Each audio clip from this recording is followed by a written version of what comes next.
Yeah.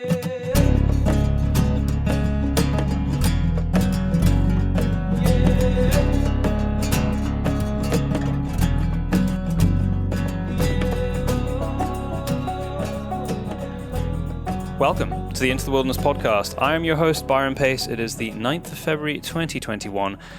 What an amazing podcast I've got for you today. I had the chance to sit down and talk with Jake Muise, who is one of the co-founders of Maui Nui, a company based in Hawaii that wild harvests deer and turns them into incredible venison products. It's a really intriguing story because it's this combination of marketing and ecology and management of an invasive species. We talk about deer farming and why that wasn't possible with axis deer on Hawaii, along with making the best use of the latest technology to allow his company to bring this product to the market in a place where the harvesting of wild game and the consumption by the public there basically just wasn't a framework to be able to do that. So we really dig into that, as well as the economics of conservation.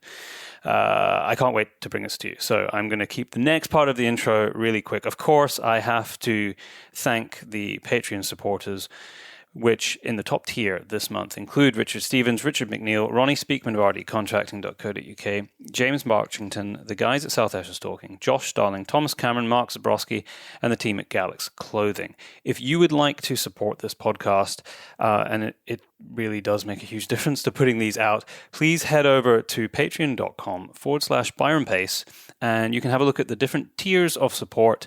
And if you don't want to sign up to a Patreon account to do that, you can just head over to byronpace.com, click the podcast tab at the top, and on that page there's a way to donate. So for the price of a cup of coffee, you can help support this show. So if you enjoyed the conversation that I have today, some support would be massively appreciated. However, there are other ways that you can help me with this podcast, and that's just, first of all, simply by listening. The fact that you guys listen week in, week out keeps me doing it. And secondly, go and share it with a friend. The more people listening, the better. Rate and review. I've had a couple of really nice reviews recently. In fact, I might even be able to bring up one while I am speaking now. Let me have a look. Yes, 2 reviews in the last week. One of my favorite overall podcasts, and clearly the favorite in the hunting, conservation, and building sustainable communities sphere. Tempered, insightful, and informed discussions on controversial... I need to expand this. On controversial topics relating to our natural world. Of particular note, the conversation with Bill Roden is exceptional, and its discussion on outdoor writing and the dedication it requires to excel in the outdoor space. Thank you very much, KDB. That's all I have, KDB, on Apple Podcasts. So, yeah. Thank you. Alan Peters also gave a very, very nice review of the podcast. So I really appreciate it. If you don't want to write something, then just rating also makes a massive difference. Of course, and the last thing I will say before we jump into this interview is these podcasts are also supported by Modern Huntsman. Head over to modernhuntsman.com to check them out. I am the conservation editor for that publication. And every 2 weeks we give you the chance to win a copy of the publication. And 2 weeks ago, we ran a competition. You could either email into the show or you could comment on one of the social media posts. So I put up a picture of the front cover of Volume 6, and I wanted you just to tell me what it was. And I picked a winner at random of the people who correctly identified that it was basically the ripples of a blood drop in a pool of blood from a seal that had been harvested from one of the stories that is in Volume 6. And Victoria Ireland 25, that is the Instagram name. You are the winner. So please reach out to the show, podcast@paceproductionsuk.com, and I will get a volume of Modern Huntsman out to you. And I will also give you all the opportunity to win another copy. And all you simply have to do is just head over to the Modern Huntsman website and subscribe. So all the new subscribers, yes, this is going to be limited to just new subscribers. So I'm sure there are some of you who listen to this show who haven't subscribed to the Modern Huntsman website. So just head over to modernhuntsman.com, stick your email on the subscription list. They don't send out junk. It's just if you like the content on the show and you like the content that's in that publication, then that's the kind of stuff that gets sent out on email, and it's not spamming your inbox, I promise you, because I see some of the stuff that comes out, and I also contribute to it as well. So head over there, add your email to the subscription list, and everyone who has done that over the next 2 weeks, we will pick a name at random, and you could be the winner of your very own copy of Modern Huntsman. So I won't keep you any longer. I really hope that you enjoy this conversation with Jake Muise. Jake, welcome to the Into the Wilderness podcast. Brilliant to have you on today all the way from Hawaii. You are the first person from Hawaii that I've ever had on the podcast. That's fantastic, man. Pleasure to be here, and hopefully a visit out here prompts some more folks to be on this podcast for you from Hawaii. Well, if these were slightly different times and travel was a little easier, I would have made it a good excuse to come to Hawaii to do this in person. How come I get the feeling the entire Modern Huntsman team would have made that same excuse? Well, if he's going, maybe we should all go too. Yeah, I think I might have had some tag-alongs. Yeah, I think a couple of the guys did have a trip planned out here, and I think it got canceled for one reason or the other, but. Yeah, I mean, there's a lot of trips being cancelled. Having you guys eventually, for sure. Yeah, well, I've never been to Hawaii before. Well, didn't you come? You came like 90% of the way there, aren't you? Didn't you spend some time on the continent in California and a couple different places? Oh, I'm still there. I'm still in LA. Yeah. Wow. I know. It is only a short hop, but I don't know. Are you guys actually allowing people, on a serious note, are people actually allowed to go to Hawaii right now? Yeah, so they have to have a negative test upon, well, right now it's within a negative test 72 hours prior to arriving. Okay. They're already looking at what like a second test might look like. And whereas isolation, like any island ecosystem or any of these things, like isolation usually doesn't serve us very well as a function of food security or anything. In this particular instance, it does. Yeah. Hawaii's doing, as it relates to numbers, doing better than the vast majority of places. So we're thankful for that. But there's no right answers with COVID, man. We've got, 90% of our economy is based on tourism, which got completely shut down. And it's been tough, but it's been tough for everybody. But we're thankful there isn't a lot of community spread, and things are slowly starting to open it back up, and we have the ability to control who's coming in and out and how they're tested. So yeah, hopefully, I don't think there'll be a return to normal, but things are looking up for sure. And are you guys rolling out a vaccine efficiently there? Yeah. For the most part, I think Hawaii's on the back end, a lot of things associated with the US, but I know like a lot of our front healthcare workers are getting it. Our USDA inspectors just got it. If we choose to, are next in line. As what we're doing with venison here is definitely considered critical infrastructure. Oh, interesting. Yeah, we've done. As soon as it hit, food banks started calling, and we've done over 50,000 pounds of donations in the past 6 months, and that's equated to 100,000 plus meals. And so yeah, we took all of like a week off to take a breath and figure out what was going on, and then we put some really cool parameters in place, and then we went right back to work. We don't see anybody anyway. We work in the dark. We come and go in the dark, and the crew's been amazing. They've stayed really tight and kept their circles really small, and yeah, everybody stayed safe and healthy. So we're thankful. Well, that's brilliant. Well, let's backtrack here a bit, because I want to dig into that work that you've been doing. I didn't know that you'd been involved in that, and of course, you're supplying food, so it's a frontline essential service for people to survive. And you very kindly sent me a couple of boxes a week or two ago. I'm going to rustle a little bit because I have some of it on the desk here. Not the stuff that's in the freezer, but I have some of the dried and cured stuff. I've got the original venison sticks and also the venison bar. And we had we made stuffed peppers the other day with one of the venison mince packs as well. It was brilliant. I mean, I eat a lot of venison anyway. My freezer at home is like 90% stuff that I've hunted or sourced somewhere. You know, even if it's not venison that I've actually gone and hunted and shot myself, I'll depending on time, and if I'm traveling around and I don't have time to fill the freezer at the end of the season, I'll go to a local estate and I'll go and buy a carcass and process it myself and put it in. Cool. But this is back in Scotland, obviously. So I am like well accustomed to eating venison a lot of the time. I know that for the sort of the wider public, the idea of eating venison is maybe a little bit foreign and a little bit exotic. There's been big campaigns at home to try and get more people to consume venison. But before we get into that, let's talk about Maui Nui and how it started. What was the catalyst to get Maui Nui up and running, and also talk about how on earth that works in a place like Hawaii, because I would imagine a lot of people listening to this will be like, deer? Lots of deer in Hawaii and enough deer to have a trade in venison products? It probably doesn't compute for a lot of people. So a couple of those questions, two of those questions we got to take really far back, both personally and then a little history with that. Yeah, sure.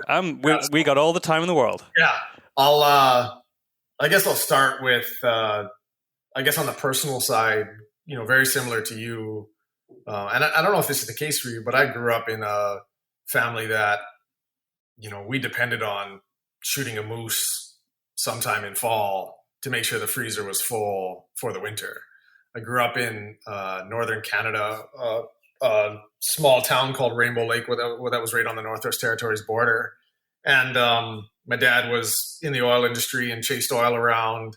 And I remember, like, we would spend our summers like further down south at this great lake where it was nice and warm. And I remember there always being this anxiety and tension because my mom would have to essentially, it was a 7-hour drive to like the closest town, and my mom would essentially like be chirping my dad every once in a while, like, "You sure we're gonna get a moose? Because I'm not buying any meat."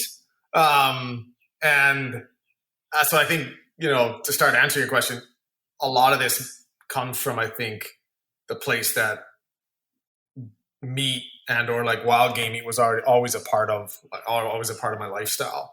So then when I moved to same surprise that you're talking about, when I played volleyball and did so at a pretty high level for a long time, and got asked to play volleyball, Division I volleyball for the University of Hawaii. Which is not a bad place to be asked to go and play volleyball. Well, and they were super smart. Like, imagine and so quick backtrack. I went from northern Alberta to Nova Scotia, Canada, on the East Coast, and started surfing out there. And so the recruiting trip to Hawaii was like, here's the university, which we like drove through in 5 minutes, and here's the beach, and here's a pair of board shorts that you've never worn before, and here's a surfboard. And we were like, remember, this is like late 90s. So like every pair of board shorts in Canada had like that interior mesh in there. like what they were presenting to me, like with warm water and real board shorts. And like, I was just like, where do I sign? Like, yeah. And I had, like, I'm in. Yeah. I had zero other context, and happened to be like one of the best volleyball programs in the country. And the reason I mentioned that is another funny story. They screwed up my dorm assignment. I was supposed to be in the dorms with a lot of other, like, probably California volleyball players that year and a bunch of other guys coming in. And they accidentally assigned me to the dorm for all of the local, like, Hawaii kids that couldn't make grades out of high school. So they were doing like the summer program to try and get into university. And then in this specific wing, it was all of the boys from a small island called Molokai. And Molokai is 10 miles by 30 miles, has 7,000 people, really tight-knit community. And you also have to remember, being from Canada, I'd never seen like a Polynesian person before. And rolling into like the front of this dorm on the first day, seeing my first like 6'5", 300-pound person. And I rolled in and they were like, "You in the right place, boy?" And I was like, "Johnson Hall B, like room 201? And they're like, "Yeah." And they're like, looked at me, and there was silence, and there was like 6 of them in like the front foyer area. And they're like, "Boy, we're going to eat you." And I was just like, oh, like, and to their credit, like there very much is something to the saying, like of aloha spirit. To their credit, 10 minutes later, they were best friends. Yeah. And like, I never again had to think about friendship and safety and secure. Like they were such, and they continue to be like such amazing people. There's a reason they're amazing at rugby. Oh, absolutely. Because they're built like tanks. Oh, like I'd never seen anybody with like bone structure like that. I was like, yeah, what are you? Yeah. So the reason I mentioned that is being on the East Coast of Canada, it was too far to go home for Christmas, Thanksgivings, and we had a pretty crazy school and volleyball schedule. So I started going to the island of Molokai with my best friend and family. And Molokai had axis deer, which was a complete surprise to me. And, you know, a pleasant surprise. I was a broke college kid. Like I probably would have starved through college without like A, this family, but B, the accessibility to access deer on this island. It used to cost you like $50 and you could jump on a small plane and take a cooler and go hunt all weekend and fill it up and then bring it home and try and jam it all into your tiny little college fridge. So I mentioned all of that to say this didn't start off as like, there wasn't some like aha grand moment that like, oh, we're going to do all of these things.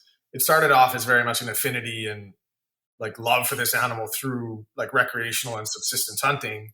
And then I think a start to a deeper dive in behavior when like they're just such smart, adaptable animals. So I wanted to like learn a little bit more. And then I remember like as I was rolling through college and I got to my capstone class for marketing and management, I was like, I started to recognize some of the detriment this animal was doing. Like we started to like see these events where like severe drought, they were dying from starvation, like in small groups, or like these big rainfall events, we were seeing these massive like sediment plumes on our reefs, or like having the opportunity to interact in some of our like critical watershed areas and seeing the impact we're having there.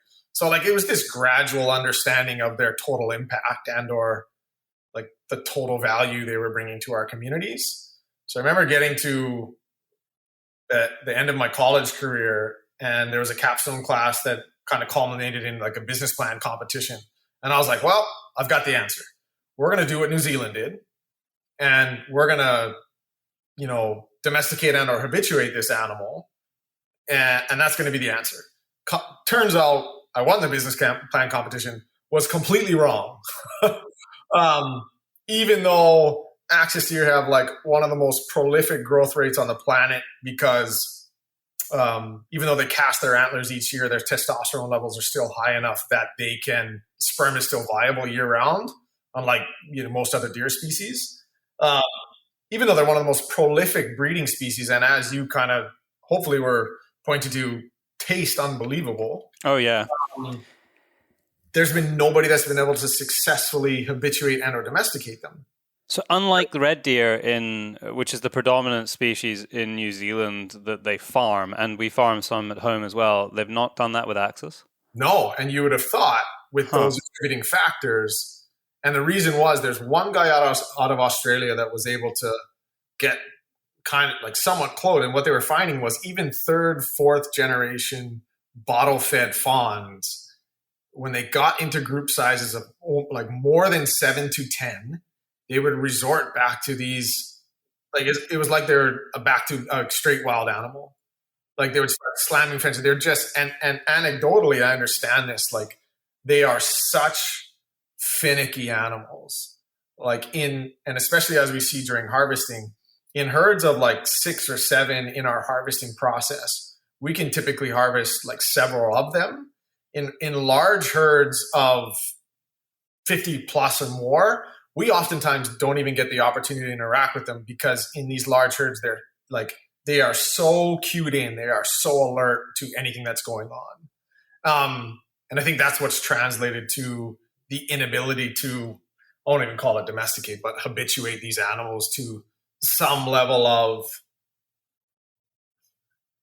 like farmability or ranching, right? So, and you know, Australia has had axis deer. They continue to do. I know there's been experiments like multiple across Australia, and it's just landed on they're just undomesticatable. So business plan was completely wrong. Even though I think I won a couple $1,000s for it. Oh, that's always useful. Yeah. And then, part of what spurred, well, for sure, one of the missing pieces was during that, during the workup of that last year and in putting that business model together, I was collecting as much data as I could out of India and Australia, and nobody would answer me. Like you'd get like these, you know how you can get like a snippet of an article, like a scientific article, and then you have to like request to find more. Don't worry. I know that. I mean, now I'm back at university studying, so now I have access to all of that. But before, when I was just writing, like as a writer, I used to use. I'm trying to decide whether I was going to mention it on the podcast, and I'm not going to mention it. There is actually a site that you can use that basically has access to everything, but it sits in Russia, and you just put in the DOI, and you can almost access any paper. But I know this frustration. It's a conversation that's had a lot in academic circles. So that frustration pivoted for me to, and I'm happy to admit it now. That frustration pivoted to me to say, you know what? I'm going to open up the Axis Deer Institute, and it's going to be a nonprofit. And I'm going to be the executive director of one. Okay. And sure enough, all I had to do is then at the bottom of like header of the email say, hey, I'm the executive director of the Axis Deer Institute. Would love to get this information. And all of a sudden, like information out of India and Australia came pouring in. Oh, brilliant. And the reason I mention that is over the next couple of years, I played professional volleyball throughout Europe. And over the next couple of years, it just became this odd, crazy obsession because I had the tool to start like collecting all of this information on population dynamics and home ranges and gestational, like all of those things, right? And I'm not a wildlife biologist. Like I never admit to be. I'm just obsessed with one particular species. And what happened was I was lucky enough to meet my wife. I was spending my summers back on the island of Molokai when I was done in Europe, hunting and fishing and just relaxing, and was lucky enough to meet my wife there, soon to be wife. We spent a year in Europe, and when we came back, so there's only currently deer on 3 islands throughout the Hawaiian Islands. Somebody illegally introduced axis deer to the Big Island where there was no deer. So what year is this?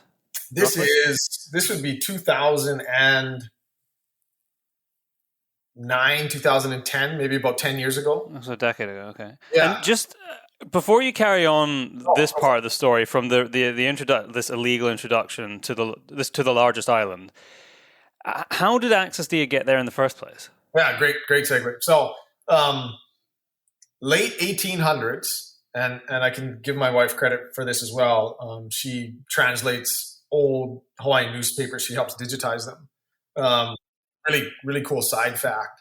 Only 5% of all of the Hawaiian newspapers, they were one of the most literate societies on the planet at that time. Only 5% of their newspapers have been translated and digitized. Oh, wow. So there's a lot of work to do. Well, 90% of their culture is buried in there somewhere. Jeez. So that's another story. But she helps me find language. It was previously thought that they were just a gift to King Kamehameha in the late 1800s. She helps me find language that he specifically, and we can't find language that he paid for it, but he specifically King Kamehameha sought out this particular species, had a company called the Matheson Trading Company go to India, bring them, like, there's records of them coming down the Yangtze River, like the name of the boat, the Loch Nagar, like she was able to translate all of that. Loch Nagar, that's a place in Scotland. Yeah, so that was the name of the boat, which is really interesting. Wow, very cool. So axis deer were introduced to the island of Molokai in the late 1800s. And what's crazy is there are articles in the paper as early as 1910 of them hiring sharpshooters out of California to kill 5,000 plus deer because they were already like decimating upland forests. Interesting. So were there no large herbivores on the island before the deer got there? Yeah. So being, the most isolated landmass on the planet, there were there was no like herbivores, period. I mean, the biggest mammal was a bat. Okay. So all of the unique species and ecosystems here evolved without any of that pressure, right? Yeah. So that makes that very quickly, as you're already pointing out, becomes a big problem when an ecosystem has developed over millions of years without this very specific pressure. Yeah. So axis deer get to Molokai in the late 1800s, begin to proliferate, immediately. Perfect weather, perfect condition, perfect habitat, and obviously no predators. And they happen to introduce the one deer that's able to breed year round. So you're looking at like in an emerging population, you're looking at like anywhere from 30 to 33% growth on an annual basis, which is absurd.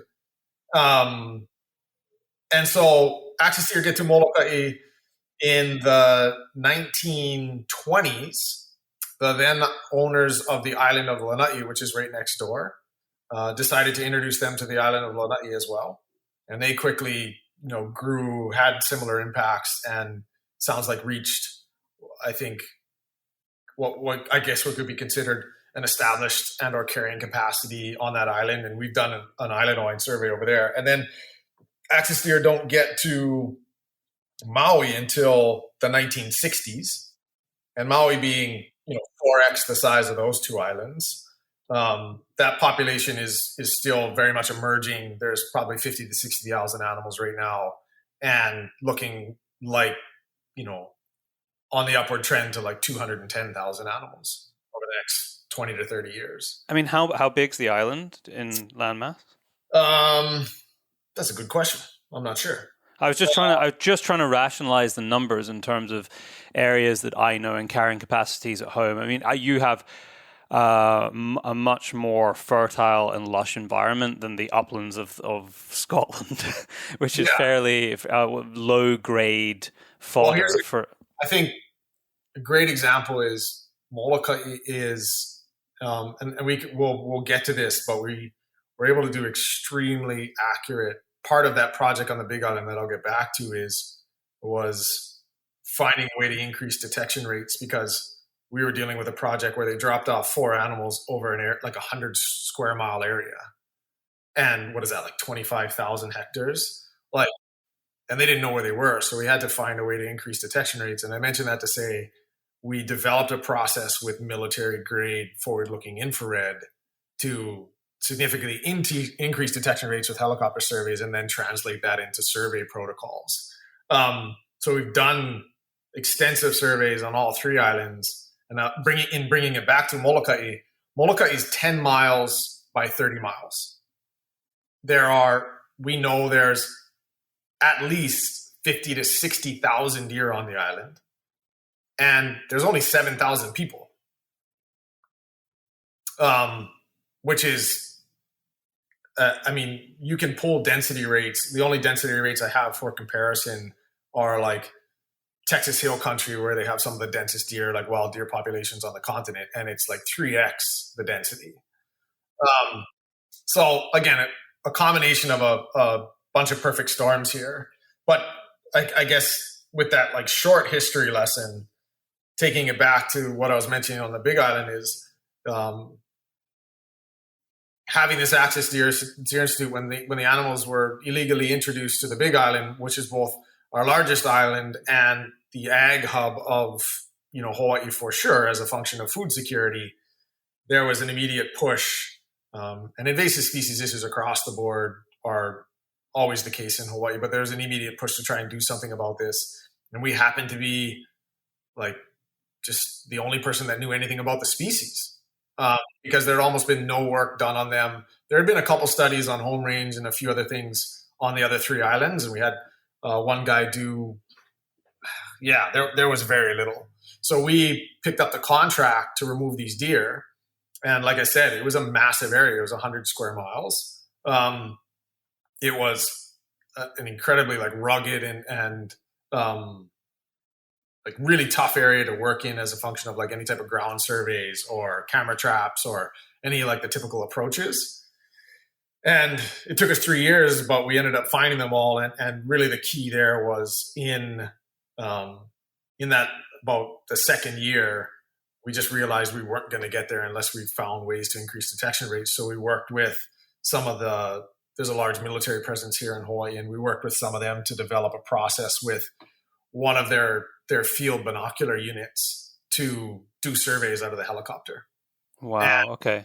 it was astonishing. Like at 1,000 feet, I was like, we can pick up mongooses and beehives, and it's That's like we use it incredible. now for search and rescue and all kinds of different things. But it in the end was what allowed us to find, those 4 animals, or that needle in the haystack. And then on top of that, it allowed us to like obviously remove them as well over a period of a couple months once we had found them. So it was purely a seek and destroy mission, if you like. And are there no deer there now? There's no deer there now, yes. Okay, well, that's amazing, because it wouldn't have taken long in terms of time for that to be completely unmanageable and almost impossible. Yeah. Well, and that's the case with, and this leads into kind of the next part of the story. I would say 90% of invasive species initiatives on the islands fail. For that very reason is you don't catch them quick enough. And we've all looked at what that invasion curve looks like. You don't catch them quick enough, and by the time you're seeing them, they're too late. And there's 10x what you're seeing. When we spend, I don't want to guess, we spend like $8 million a year on trying to control, they're called coqui frogs. And nothing's happening. Like, it's a complete waste of money. So it's a big problem. I mean, globally, invasive species are a massive problem. They're one of the top 5 drivers of biodiversity loss in the world. Yeah. Top 5 drivers, according to the IPBS. And Hawaii happens to also be the endangered species capital of the world. And it very often is the case that the biggest issues with invasive species just happen to also be in biodiversity hotspots. Yeah. So long story short, the success of that project and what happened to be completely under budget we started getting phone calls from the island of Maui from ranchers that said, like, okay, it looks like you guys know what you're doing. Get over here and take care of it. Like, we don't care what you do. Just shoot them and leave them. Like, they were calling them spotted rats. And you got to remember, Maui didn't get deer until the 1960s. So it's still very much emerging and having, significant negative impacts. And, they didn't, there's a very different take to axis deer on the island of Molokai, where they've been there for 100 years. They're very much ingrained in the culture. Each island is very different. I mean, even each landowner is very different in how they treat this animal. But on the island of Maui, we start getting these phone calls after finishing up this project on the Big Island that says, like, just get over here, we'll pay you, just shoot them all. And we couldn't do it. Like, I couldn't bring myself, and I think it's just this attachment to both subsistence hunting and like the love and affinity we have for this animal that started recreational. So that, in rounding out this story, that was the start of Maui Nui Venison. That was the phone call that said, okay, there has to be a better way to do this. Why can't we harvest these animals on a scale required to meet the requirements of these large landowners and eat them? And that started the very long road of the first phone call to the USDA, the folks that govern the Federal Meat Inspection Act throughout the US, and saying, like, I want to harvest wild axis deer and sell it. And you can imagine how that went. Like, it's weird because to a lot of our European listeners on the podcast, that's like very normal. We have very well established game markets, and it's when I have conversations with my American friends, they find it very weird that we can sell venison. Your average person is not really selling venison, because your average person is going out and shooting a deer and breaking it down and putting it in their freezer. But a lot of the landowners across Europe, actually, but I can specifically speak to Scotland where I live, they have their own management plans, and they're culling exactly the same as you are a large number of deer every year in order to balance their impact on the habitat. I mean, they are native species, so they do actually belong there, but the whole story of predators being wiped out hundreds and hundreds of years ago, and so humans are that sort of balancing point, if you like, through active management. And so, there's one estate up the road from me. I think they've got a head of about 3,000 or 4,000 deer. And I'm not sure how many deer they'll be putting through every year, but it's many hundreds that are being culled by a handful of gamekeepers who are employed on the estate, and then that goes into a game market, and the game market is huge in the UK, and some of it gets processed and consumed inside the UK. A lot of it, especially at particular times of the year, like during the rut, get exported to Europe because they've got slightly different tastes to us. So the idea that it would be a strange thing to try and harvest with rifles wild protein via deer and put it into process it into an end product and sell it to the wider public is, no one would even bat an eyelid at that at home, really. Yeah, and I knew that's really interesting. I knew that was, I obviously knew that was the case in New Zealand. Yeah, and how their deer industry transitioned from essentially wild harvesting to them pivoting to like live capture and farming, and what all of that looked like. Yeah, so predominantly my understanding out in New Zealand, although they're still managing a lot of, it's not like it was back in like the 1920s and 30s, but the in terms of wild populations and these guys who would go out, these contract cullers for the government, and they would go out and spend 6 months just shooting deer. And they weren't even doing anything with them. I think they were just collecting tails for their bounty. But now the vast majority of venison that comes out of New Zealand, and we actually even import venison from New Zealand, is farmed. So it's a very different thing to a part of a management system for wild species. Yeah, and so two things there that come to mind is one, obviously there was significant commercial harvesting of buffalo, in the 1910s, 20s, 30s here within the U.S., and there's been lots of documentation on that, and obviously the detriment of those populations through commercial harvesting, and that created, I think, a lot of the rules governing the use of native species on lands, and completely understand the thought process there on how that might affect resource availability. So completely understand what that is and why you might get an odd look here and there, because I mean that's not something that's done on, I'll call it the continent, but on the within the continental US. But the other part of it is the rules that govern meat inspection for human consumption are significantly more stringent in the US than, and I'm only really familiar with New Zealand, but in New Zealand, wild harvesting, when they were currently doing that, they were able to, from helicopter, shoot an animal, gut it, get it cleaned up, sometimes even get it on a barge starting to cool, and then get it to a facility where an inspector and veterinarian could inspect it and say that animal was healthy. And we're not able to do that here. What was probably our biggest roadblock is we have to have an inspector present. It's called ante-mortem inspection. We have to have an inspector present while that animal is alive. And so that animal has to be pre-approved while it's still alive. That sounds like such a ridiculous piece of red tape. Yeah.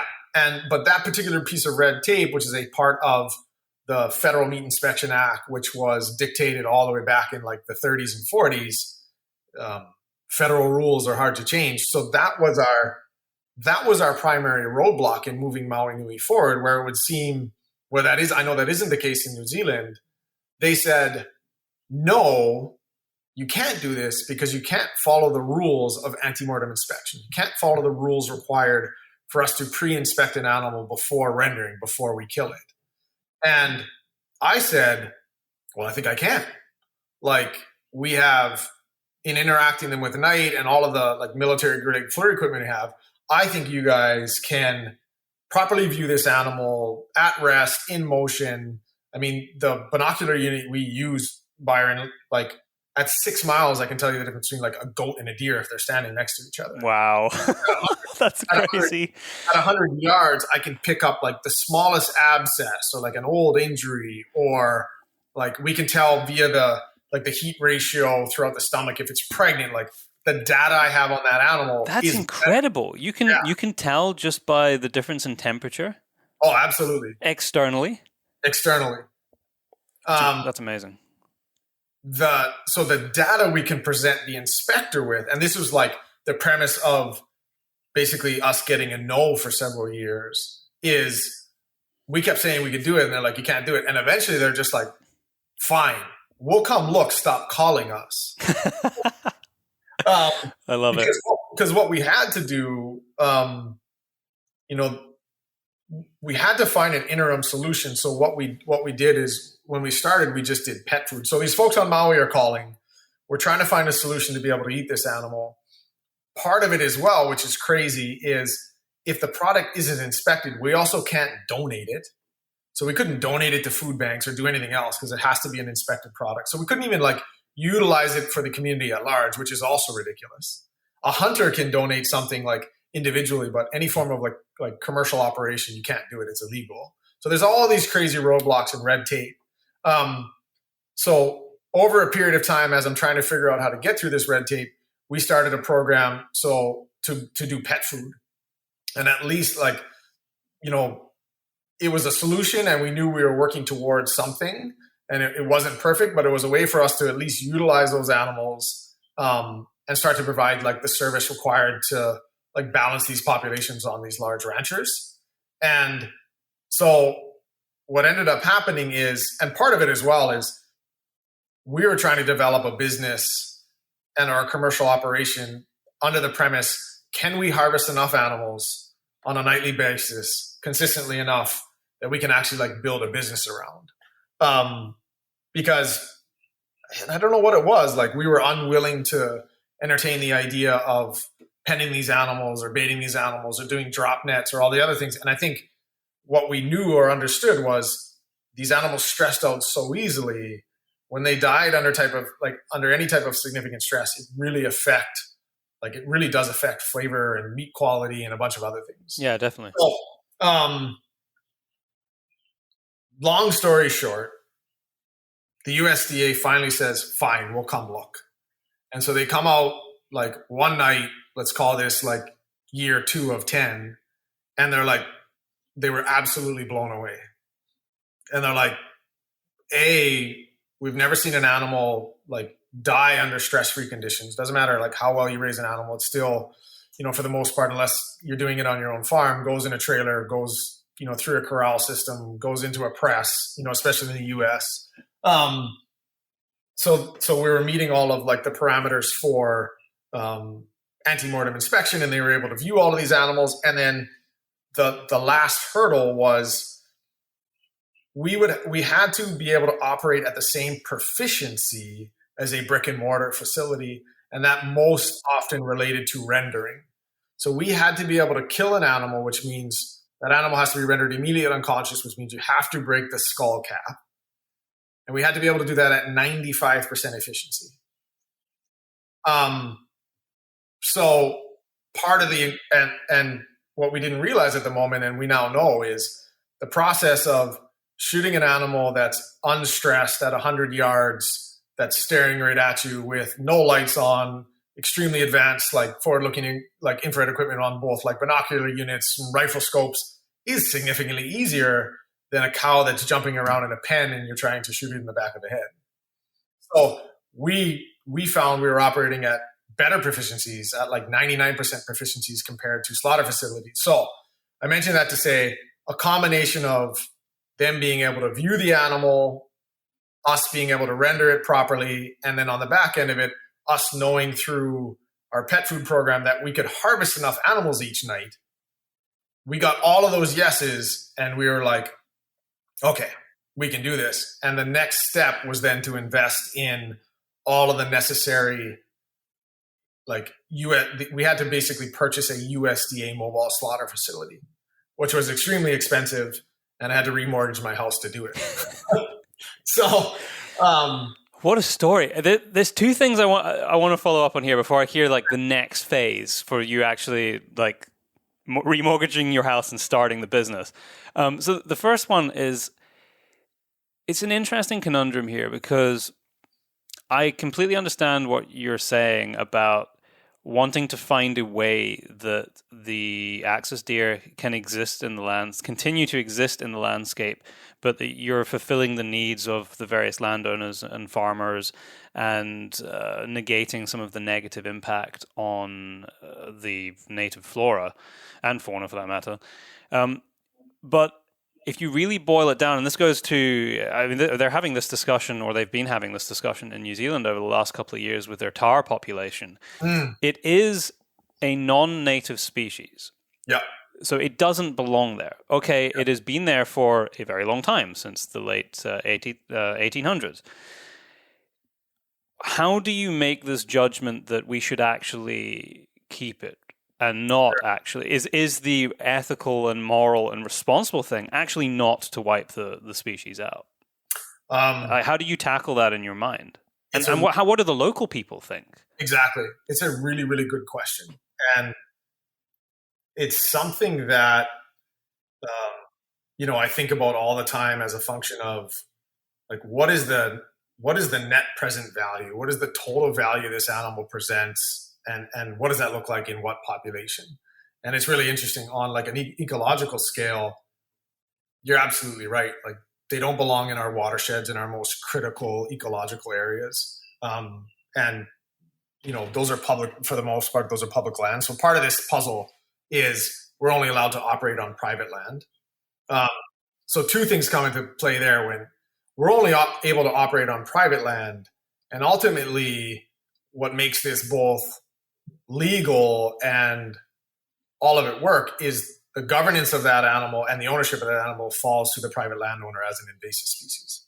And is that I'm not sure. So is that while they're, because I'm assuming they're not fenced in. So do they have ownership of those species when their feet are on their land? Is that how it works? That's how it works. Yeah. Same at home. Okay. And so what ends up happening is we don't stand to make that decision. What we're able to do with the landowner is say, this is how many deer you have. This is like the impact they're having as a function of dry feed and or like, this is the liability they're presenting, and they understand that. And then this is the value they can have as a function of commercial harvesting. How many do you want? And so that helps us. And that answer is very different for, let's say, a golf course or a lettuce farmer who's willing to put up, a fence at $30 a foot. They want 0 animals. But for a rancher that has like a work trade program for recreational hunting or, finds more value in that animal, they want just a balanced population. And it's so tough because we're not trying to proliferate an invasive species as a function of like revenue or build, like nobody wants more axis deer. So I guess to answer your question is really complicated. One, ultimately the decision lies with the private landowner.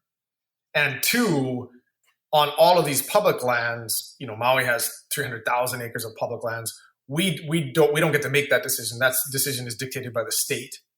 And that's a public, in those areas, that's a public resource that is sometimes managed properly, sometimes not. But for the most part, across the board, in our most critical ecological areas and our watershed areas, they've already been removed. So they've already been fenced out and removed. So they're already in the places that have other forms of food production. So they're already down in those areas where a rancher is trying to coexist, a farmer is trying to coexist, and what was, I'm sure, beautiful native dryland forests or amazing like ecosystems are already gone. So it's such a tough conversation. There's so much nuance to it because every species, especially native species, should have the opportunity to exist, especially where they should be. And so I think this is a conversation of how are we providing a tool for the private landowners to balance populations, to find a balance that is a net benefit for our communities. And it's very, very clear. The net benefit isn't having more axis deer. The net benefit is getting it down to a population that works for both like our ecology. We don't need more deer because they'll continue to put more pressure in our watershed areas.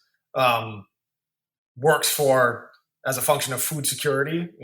Great example is we've been able to donate 50,000 pounds, like we talked about through COVID. But if our boats stop coming in 3 days, all of our shelves are empty. So any function of food security for Hawaii is a positive. Obviously, roadways and all those other things come into play. And one of the big things as well is, we're actually experiencing right now our second large die-off on the island of Molokai, where there's currently no large-scale management outside of the hunting community, which there's no way they can keep up. We've got thousands of deer dying right now on the island of Molokai. It's just from disease, I assume, from high densities? No, yeah, just from starvation. Oh, so there's literally not enough food for all the mouths. Yeah, it's scary as hell. Google it, and this is the first time. Actually, this is really interesting timing for this podcast. Yesterday was the first time ever our governor declared an emergency proclamation on axis deer, and it wasn't prompted by their impact as an invasive species. It's being prompted as a human health concern because they're dying all over Molokai. So they're coming into backyards and roadways. And I've seen this once before. They're so lethargic from malnutrition that they're just essentially laying down and then over a period of time dying. So does the government there have a plan for this? Because it seems like there needs to be a wider or a broader view as to the management of the species. Hawaii as a whole, do they want to see a core of deer remain? Or is there a feeling that actually in the long term they would like them not to be there? Well, I think in the long term, the only option is balance. And this comes back to a lot of all of the other invasive species issues.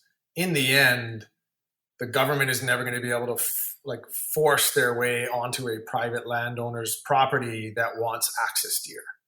They're never going to be able to come in via helicopter and start mowing down axis deer on somebody's property that doesn't want them there, or that wants them in some level.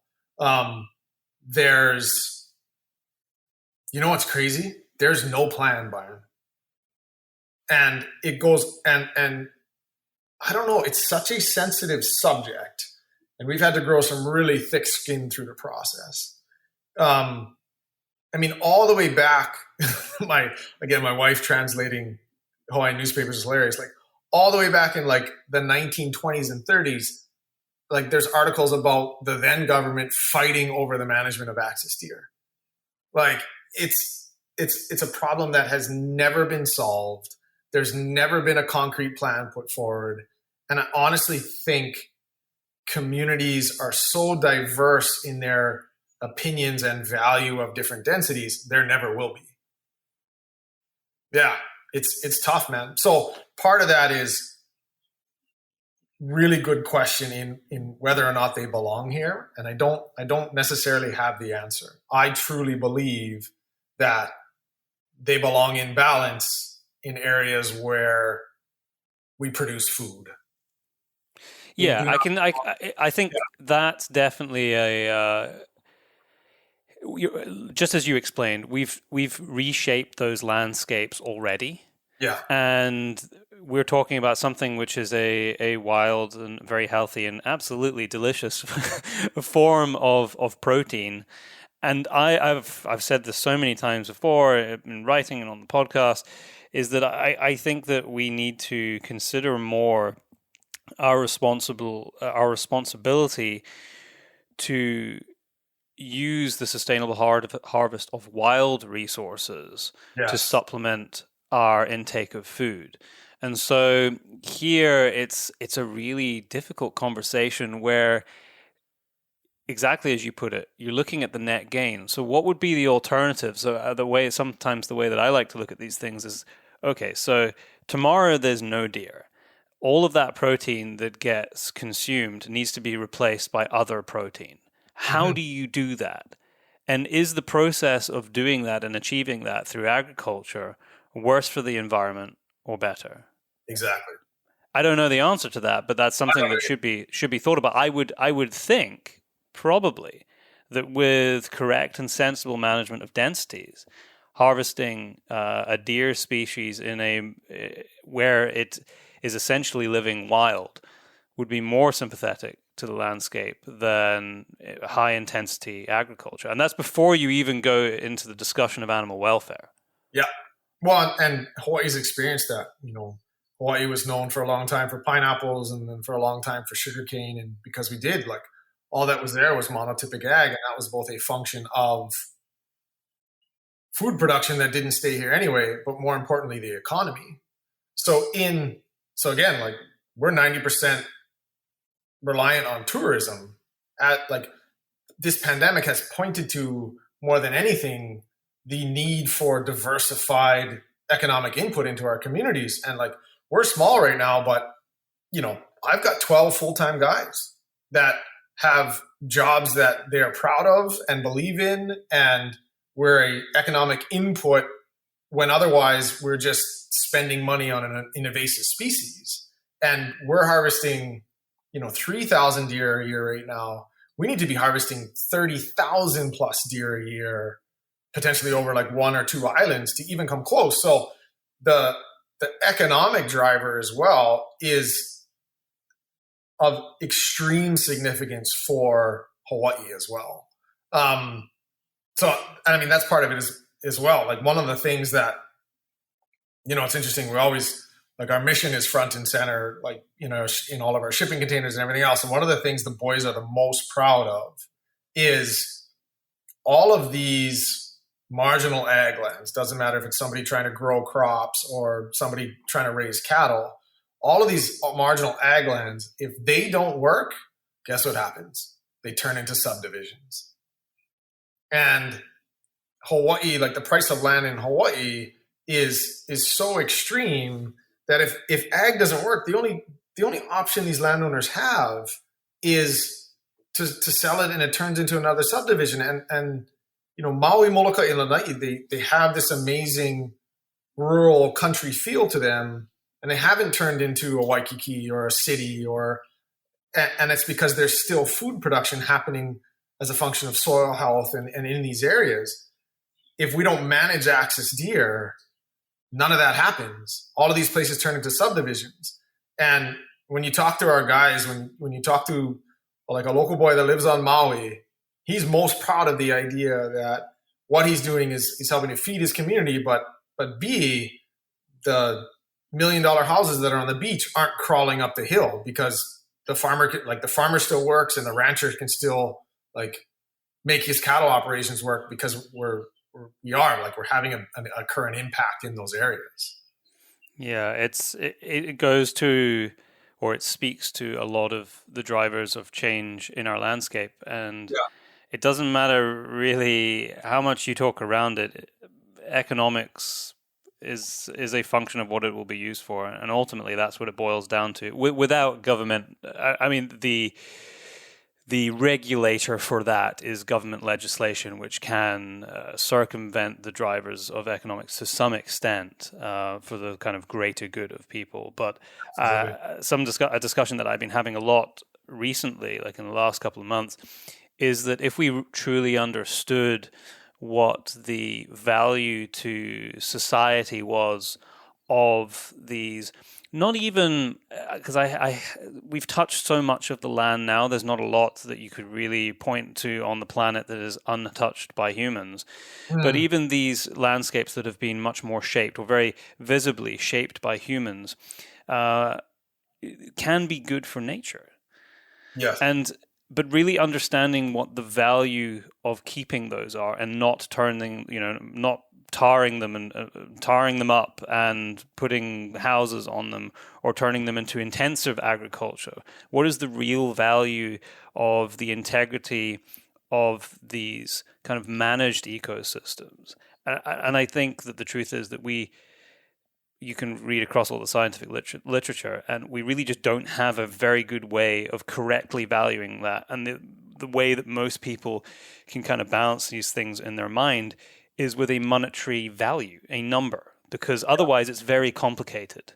Yeah. And we don't value these things enough because our time horizons are very short. We're looking for relatively short-term gains and benefits for individual people or societies, and not necessarily what's 100 or 1,000 years.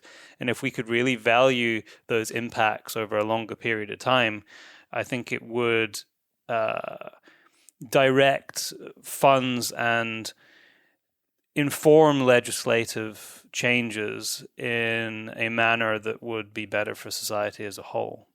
Yeah, it's amazing you mentioned that, because we're, in bringing it back to Access Deer, we're actually trying to create that exercise, and it's really amazing to see, in these island ecosystems that essentially, we're just a single volcanic cone or a mountain. As that deer gets higher in elevation, it becomes less valuable to our community as a whole. And what's so interesting is as we move into our critical watershed areas that, these watershed areas formed over millennium to be able to capture all of this fog and transition that into our aquifers, water, in valuing like our ecosystems, water for the most isolated landmass on the planet is hands down our most valuable asset.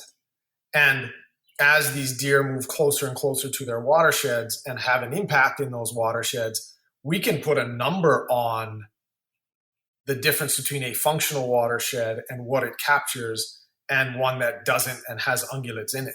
That's fascinating. And we're trying to create that exercise to say, coming back to our conversation of should access deer exist, if they are in the lowlands where we're producing food, their value increases as they come down the hill. If they're up in our watershed areas where there is a competing asset that is more valuable than that meat, and that's water. And what's amazing is our watersheds only function with native species. So restoration in those areas is the most important thing. So it's highly nuanced, but I think you're absolutely right. Like, especially in these island ecosystems, valuing the assets and functionality of native species is so important. And for us, that most often translates to water. So yeah, it's a great point for sure. Jake, as we get towards the end of our conversation, I just want to bring it back to the company. Our kind of discussion, we got sidetracked. It's all really important stuff to try and understand and grapple with.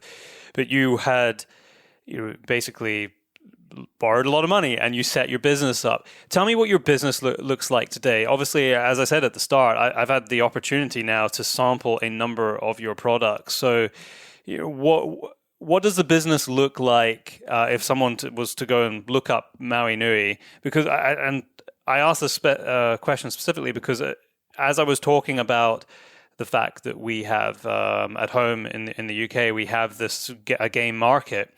There are not many people or estates or businesses or landowners which are harvesting the deer and then turning them into an end product for the consumer. And I completely understand why you do that, because the few people who I do know at home who do that, that is basically how they were able to make it an economic enterprise, is because some of the greatest value that you can add is actually in processing it and turning it into a product that can be consumed, rather than just selling the actual the meat as the meat carcass as a product to someone who is then going to break it down.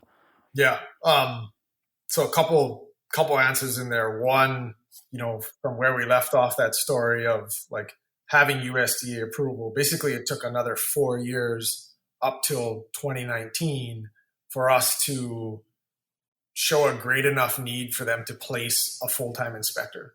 So part of one of the hurdles we ran into was it's what we come under is this odd category called voluntary inspection. So I can request a USDA officer to be there and he can say no. So what I thought was going to be a year and like us moving forward really quickly after remortgaging the house was a 4-year period where we had to show a great enough need where they eventually placed an employee on Maui and we were able to like work consistently. And so that didn't happen until the very beginning of 2020. So if you go to MauiNuiVenison.com and you see all of these great like products and bone broth and what you're tasting there, that's just what's essentially happened this year. And then to answer your question, you know what? Everything ultimately comes back to our mission of balancing populations.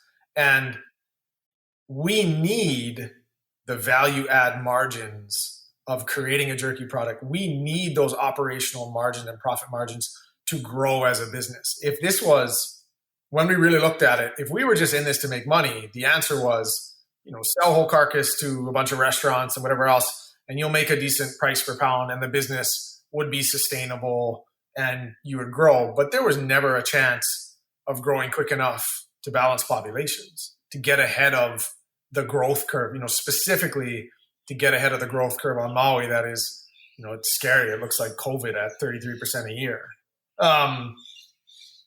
So the value added products are there so that, and the price you see on the website are there to justify the extreme capital expenditures to harvest an animal in the wild. So, if you head over to our website, there's a great 10 to 12 minute video in there and you see like, our harvest operations are mobile slaughter units and trucks and ATVs, and like the fixed cost to harvest this animal is significant. And then the CapEx required to scale that across, Maui and then potentially other islands is significant. So we structured the business in that manner to try and achieve our mission of balancing populations, not just have a sustainable business. So if you're there now, so all of that leads to, I spent 10 years in the field trying to figure out how to harvest this animal. And I'll tell you what, Byron, e-commerce is harder. And like equally scary.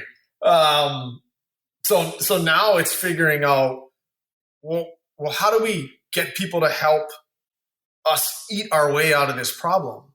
Like, how do we get over the boundaries or barriers to entry to somebody seeing venison and being like, oh, or like, how do we have the right product fit at the right price? Like I said, and whatever I learned in college is out the door from 10 years ago. So the next step of Maui Nui Venison, now that we have a working model for harvesting that we know we can scale, the next step for Maui Nui Venison is how do we find great ways for people to eat this? And you see that in your bone broth and all of the different like things that you'll see on the website right now. I know we're running close on time, but I got one good story for you, bud. Sure. I think I told you this before about the bone broth, but I think it adds to the idea of the value of these animals and finding balance. So our bone broth tested so high for protein per ounce that they thought we had, the term is adulterated. They thought we had done something to the bones. So when we were making our bone broth and we sent it in, they were like, well, this is statistically too high in protein per ounce. This can't be right. And so they tested it twice, and what ended up happening is the bones from axis deer who,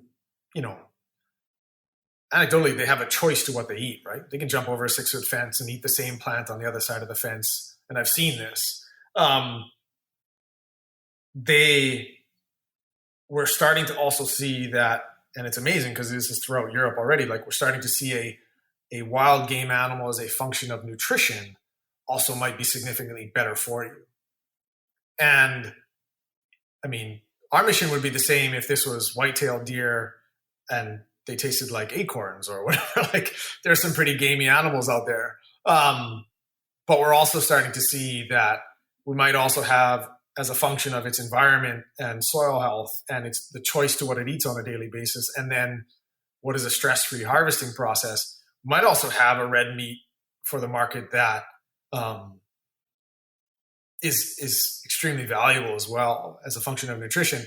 And that's most exciting to us because it can demand a price point that allows us to scale and get to balance. Yeah. So I'd love to dive into that at a later point. I think to have a discussion around the nutrition of wild sourced meat in general, I think would be a fascinating. But I know that's a whole podcast to itself. Yeah, so we're gonna and we'll reschedule for months from now, because we're gonna take, I think, kind of an unprecedented deep dive into nutritional analysis. Brilliant. On organs and all of these like different things as a function of like collagen, all of the amazing things that you wouldn't otherwise understand. And honestly, like beef, lamb industry, like nobody takes these dives, and it's being prompted by this bone broth where, you're sitting at 33% more protein per ounce than any, like the best regenerative beef bones on the market. And you're thinking like, what is going on here?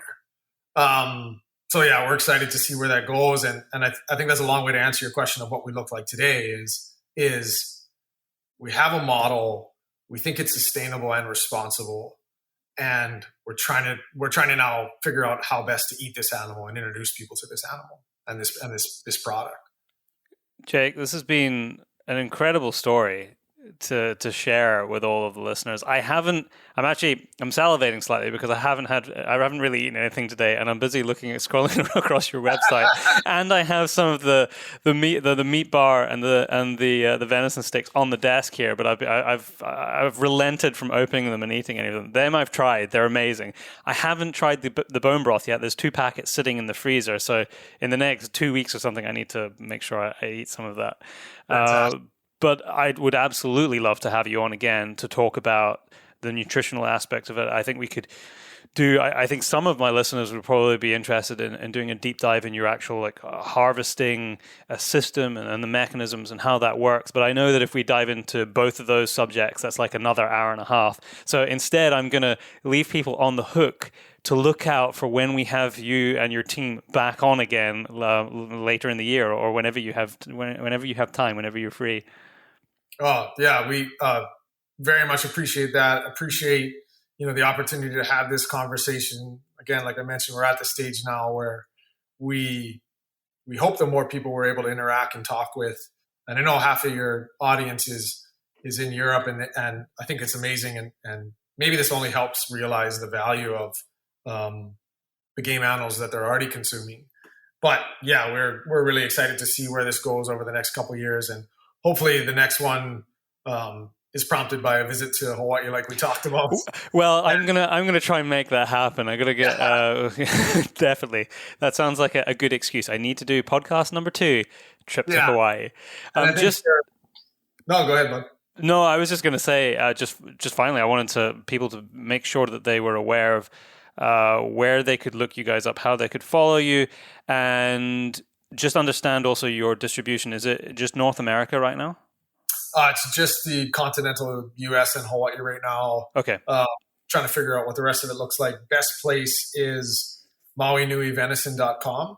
And for somebody that's like, there's a lot of information if you dig on there. There's a lot of pages, buried a little bit deep that talk about ecology. And probably the best thing is there's a 10 to 12 minute video piece on there that does a great job explaining our mission and the why. And if you guys get to there, it's a great place to better understand. It has amazing insight into the field operations, and it'll give people a great look into what we're doing for sure. That's great. And I'll stick the link for your website in the show notes so people can go and click that now and go and read more. Appreciate it. It was a pleasure, bud. Looking forward to the next one. Thank you so much, Jake.